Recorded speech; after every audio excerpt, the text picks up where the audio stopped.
नमस्कार श्रोते हो, क्रीडांगण कार्यक्रमामध्ये आपणा सर्वांचं मनपूर्वक स्वागत आणि प्रेरणाचा सस्नेह नमस्कार.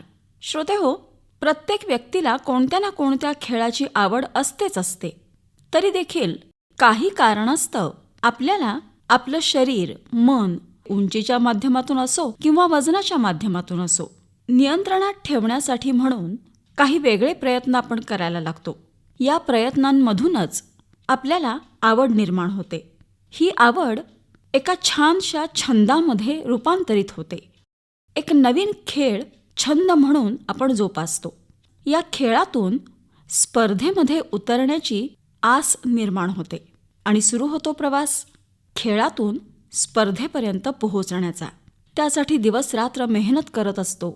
असंच काहीसं गेल्या भागापासून आपण ऐकायला सुरुवात केली आहे मॅरेथॉनपटूंकडून. आंतरराष्ट्रीय मॅरेथॉनपटू स्वरूप पुजारी यांच्याकडून गेल्या भागामध्ये आपण त्यांचं बालपण, शिक्षण, तिथून खेळाला झालेली सुरुवात या बऱ्याच गोष्टींचे अनुभव ऐकले.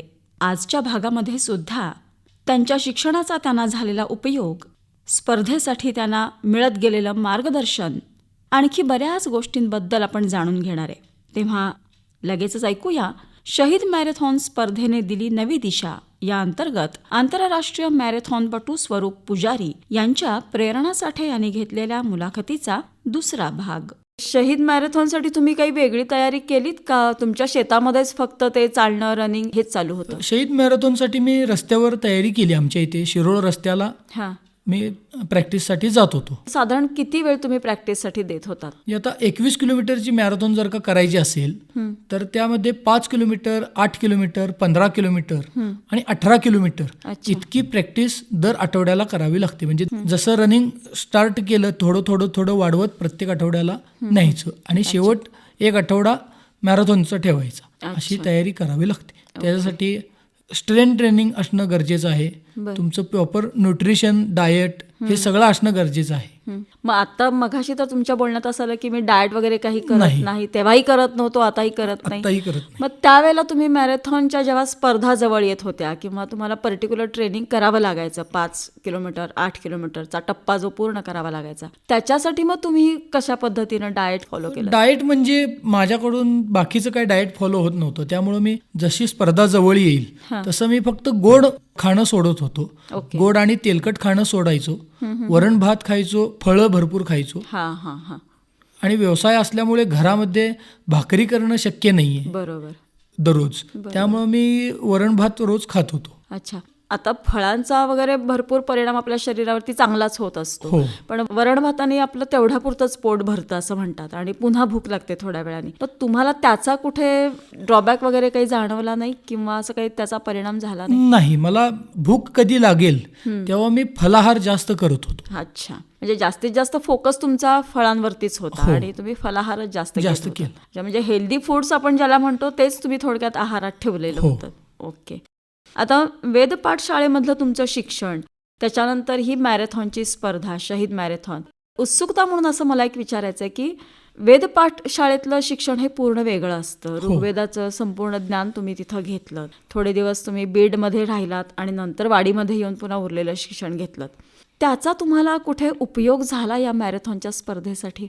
नाही, तो ऑप्शन वेगळा आहे, हा ऑप्शन वेगळा. बरोबर आहे. तरी सुद्धा आपण म्हणतो ना की मंत्रोच्चार करणं किंवा मंत्रोच्चार करून जे म्हणजे मॅरेथॉनपटू जे योगामध्ये करतात तो योगाचा सराव माझा आधीच म्हणायच्या तयारीने झाला होता. त्यामुळे मला असा वेगळा योगा प्रॅक्टिस करण्याची काही आवश्यकता पडली नाही.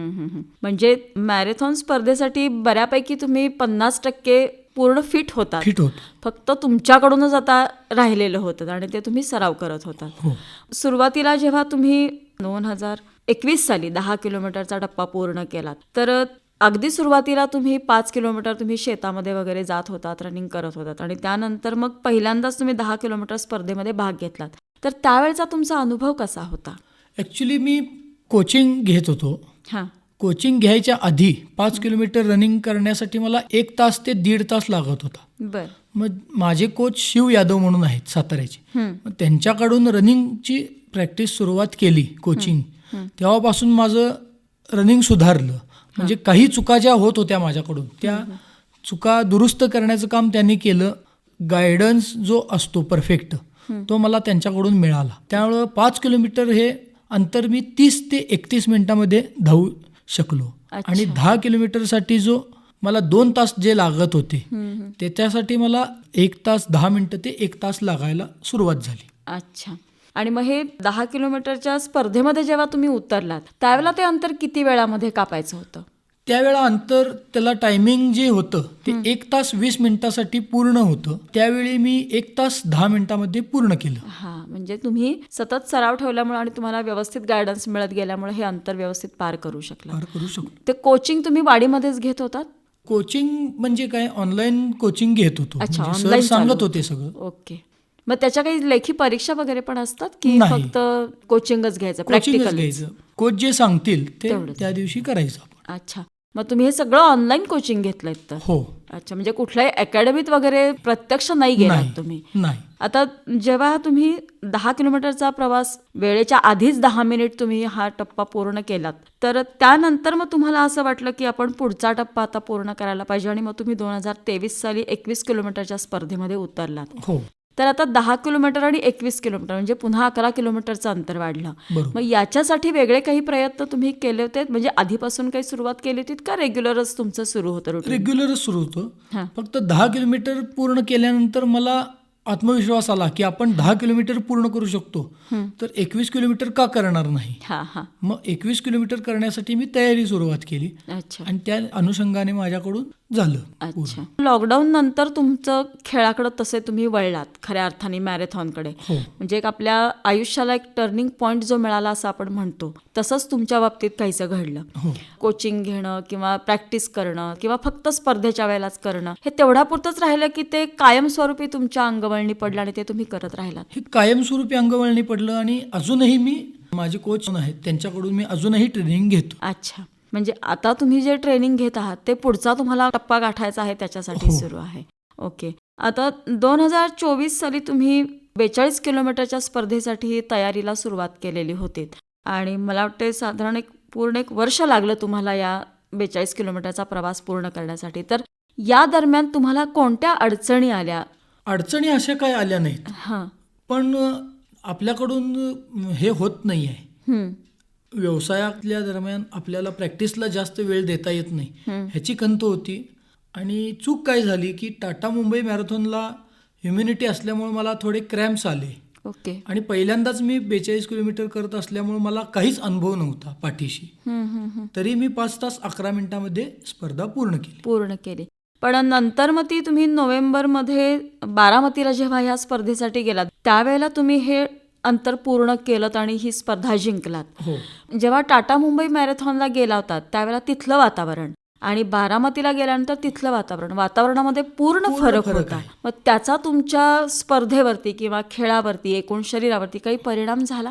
टाटा मुंबई मॅरेथॉनचं वातावरण जे असतं ते मुंबईत ह्युमिडिटी असते, बरोबर. त्यामुळं क्रॅम्प यायची शक्यता जास्त असते. हां. आणि बारामतीचं जे वातावरण आहे ते थंडीमध्ये असते, त्यामुळे थंडीमध्ये खेळाडूंना क्रॅम्प्स थोडा कमी येतात. ओके. त्यामुळं वातानुकूलता म्हणजे ज्यांना कॉम्रेड्स क्वालिफाय व्हायचं आहे त्यांनी चांगल्या टायमिंगमध्ये ते खेळाडू जास्तीत जास्त बारामतीचा रूट निवडतात. ओके. म्हणजे बारामतीचा रूट पर्टिक्युलर निवडला जातो खास हो. स्पर्धेसाठी. हो. या मॅरेथॉनच्या ज्या स्पर्धा असतात त्यांचा काही विशिष्ट काळ असा असतो, अमुक ते अमुक महिन्यापर्यंत असं काही असतं ठरलेलं? साधारण डिसेंबरला जे सुरुवात झालेली असते ती मार्च अखेर मॅरेथॉन वेगवेगळ्या ठिकाणी भरवली जातात. अच्छा. मे महिन्यामध्ये थोडं आणि पावसाळ्यामध्ये मॅरेथॉन नसतात थोड्या. हां हां हां.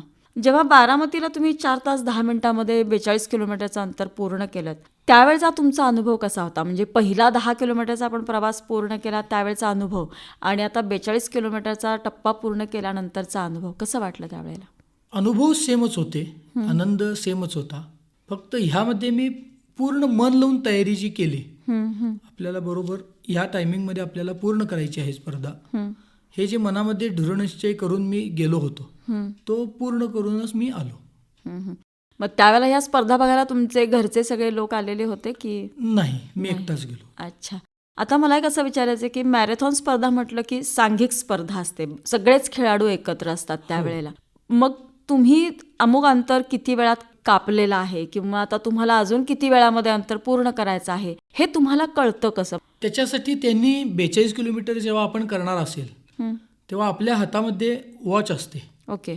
त्यासाठी गार्मिन म्हणून कंपनी आहे, ओके. त्याचं वॉच घ्यायचं आणि आपण रनिंग स्टार्ट केलं की त्यावर सगळं तुमचा डाटा पूर्ण येतो. तुम्ही कितीच्या स्पीडवर रनिंग करत आहात, तुमचं हार्ट रेट किती आहे आणि तुमचं अंतर किती कापलं गेलंय हे सगळं त्या वॉचमध्ये दिसतं. ओके. त्यामुळं तो एक आपल्याला पॉईंट समजला जातो. आणि 21 किलोमीटर पूर्ण झाल्यावर एक त्यांनी चिप ठेवलेली असते आणि 42 किलोमीटर पूर्ण झाल्यावर त्यांनी एक टायमिंग चिप ठेवलेली असते. ते टायमिंग पूर्ण केल्यानंतर त्यांच्याकडून ऑफिशियली सर्टिफिकेट येते. अच्छा, म्हणजे हे फक्त हातातल्या वॉचवरती सगळं डिपेंड असतं की आपण दर 1 तासाला तुम्हाला समजत जातं, दर कसं मिनिटाला असतं? आपण बघू शकतो वॉच. अच्छा. हां हां. आता ह्या मॅरेथॉनच्या स्पर्धा तसं पाहिलं तर खूप फास्ट पण चालून उपयोग नाही आणि एकदम स्लोमध्ये पण चालून उपयोग नसतो. तुम्हाला एकच स्पीड ठेवावा लागतो. हो. तर मग तो स्पीड तुमचा समजा कमी जास्त झाला तर ते तुमची ती चूक आहे किंवा हे तुमचं चुकतंय हे सांगण्यासाठी काही त्याचा वेगळा बजर वगैरे असतो तिथे? हार्ट रेट कमी व्हायला लागला किंवा आपला हार्ट रेट वाढायला लागला की ते वॉच आपल्याला इंटिमेशन देते. इंटिमेशन देतं. मग आपण ओळखायचं की आपलं काहीतरी चुकायला लागले. अच्छा. आणि प्रत्येक दिवस सारखा नसतो खेळाडूचा. बरोबर. म्हणजे आज चांगलं झालं तर उद्या होईलच असं तो नाही टायमिंग येईल असं नसतं. नसतं. त्यासाठी झोप पुरेशी हां, अगदी बरोबर व्यवस्थित व्हायला पाहिजे. बरोबर. आता ज्या वेळेला तुम्ही 42 किलोमीटरचं अंतर पूर्ण केलं त्याच्यानंतर तुम्ही फेब्रुवारी मार्चमध्ये अल्ट्रा मॅरेथॉन स्पर्धेसाठीची तयारी सुरू केलीत. हो. आत्तापर्यंत तुम्ही शेतामध्ये जाणं किंवा शिरोळ रस्त्यावरती प्रॅक्टिस करणं किंवा शहीद मॅरेथॉनमध्ये सहभागी होणं हे सगळं केलं, पण मग ज्योतिबालाच आपण जावं आणि तिथेच आपण आपलं प्रॅक्टिस करावं असं का वाटलं तुम्हाला? साऊथ आफ्रिकेमध्ये पूर्ण डोंगरात मध्ये ती स्पर्धा असते. 7 डोंगर वर खाली करावे लागतात. 7 डोंगर? पूर्ण करावे लागतात 90 किलोमीटरच्या अंतरामध्ये. हां हां. आणि ते अंतर फ्लॅट रूट नाहीये, पूर्ण हिल मॅरेथॉन आहे. ओके. हां. त्यामुळं मग ज्योतिबाला आपण तयारीला जावं असं मला वाटलं. अच्छा, म्हणजे आपण साधारण टेकडी जर घेतली तर तिथून आपल्याला प्रवास करणं सोपं पडतं. हो. ओके. ज्योतिबाला जेव्हा तुम्ही जात होतात वाडी टू ज्योतिबा, मग हे सगळं अंतर तुम्ही चालतच जात होतात? नाही, मग आमचे मित्र आहेत इचलकरंजीचे, सचिन गुरसे म्हणून. बर.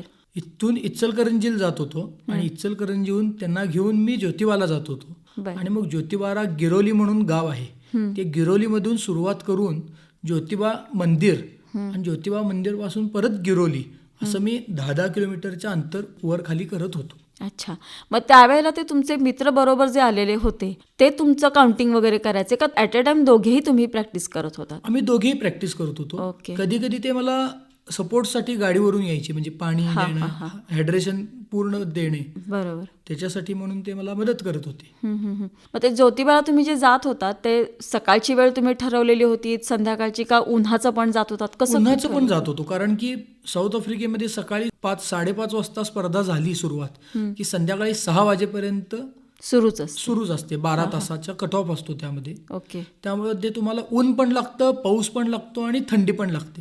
कोणता कधी ऋतू तिथे मिळेल हे आपल्याला सांगता येत नाही. त्या अनुषंगाने मी तिथे तयारी केली. बरोबर. श्रोते हो, स्पर्धा आहे म्हणून एक वेगळा आहार घ्यावा, वेगळा व्यायाम करावा असं न करता नित्य नियमानं आहारामध्ये सातत्य ठेवलं, व्यायामामध्ये सातत्य ठेवलं आणि स्पर्धेसाठीच्या सरावामध्ये सुद्धा आपण सातत्य ठेवलं तर यश मिळवायला वेळ नाही लागत. चुका सुधारण्याची जेव्हा जेव्हा आपल्याला संधी मिळेल तेव्हा तेव्हा त्या संधीतून नवीन शिकण्याची तयारी दाखवली तर आपल्याला मार्गदर्शनही तसंच मिळत जातं आणि योग्य मार्गदर्शनामधून आपला आत्मविश्वास वाढायला मदतच होते. याचा फायदा जास्तीत जास्त स्पर्धेमध्ये काठिण्य पातळी जशी येईल तशी ती पार करण्यासाठी निश्चितपणे होतो. अशाच काहीशा गोष्टींबद्दलची माहिती आत्ता आपल्याला ऐकायला मिळाली आंतरराष्ट्रीय मॅरेथॉनपटू स्वरूप पुजारी यांच्याकडून. शहीद मॅरेथॉन स्पर्धेने दिली नवी दिशा या अंतर्गत प्रेरणा साठे यांनी घेतलेल्या त्यांच्या मुलाखतीचा दुसरा भाग आत्ता आपण ऐकला. अजूनही बऱ्याच गोष्टी पुजारी सरांकडून जाणून घ्यायच्यात, त्या पुढच्या भागामध्ये नक्की घेऊया, कारण आपल्या आजच्या कार्यक्रमाची वेळ आता संपत आली. तेव्हा रसिक श्रोते हो, क्रीडांगण या कार्यक्रमाच्या सादरकर्त्या तेजा दुर्वे यांच्यासह मी प्रेरणा साठे आपणा सर्वांची आता या कार्यक्रमामधून रजा घेणार आहे. पुन्हा भेटूया पुढील क्रीडांगण या कार्यक्रमात. तोपर्यंत नमस्कार.